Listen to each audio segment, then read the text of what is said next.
L'accord particulier signé cette semaine par l'État, la Nouvelle-Calédonie et Wallis-et-Futuna est avant tout un texte qui prend la forme d'une convention cadre.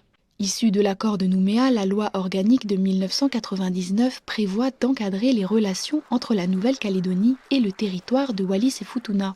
Objectif, participer au développement de l'archipel à tous les niveaux et ainsi fixer les populations sur le territoire. Pour rappel, entre 2013 et 2018, date des derniers recensements, le solde migratoire est négatif avec environ 1 millier de départs.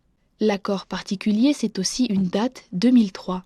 Cela fait 20 ans que ce texte engage une relation tripartite entre l'État français, la Nouvelle-Calédonie et Wallis-et-Futuna. Renouvelable tous les 4 ans, il établit des mesures nécessaires au développement économique, social et culturel de la collectivité. Exemple, pour la Nouvelle-Calédonie, le pays met à disposition une formation pour les enseignants du premier degré de Wallis-et-Futuna.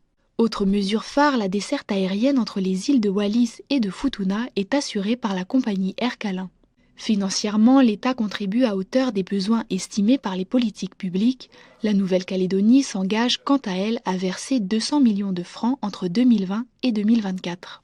En 2020, seulement 2% de ces montants ont réellement été consommés.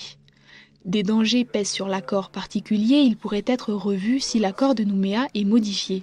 Autre problème, la situation financière critique du pays pourrait fragiliser la coopération entre Wallis-et-Futuna et la Nouvelle-Calédonie. À l'image de l'agence de santé de Wallis-et-Futuna qui doit régler une dette de 480 millions de francs au Medipôle.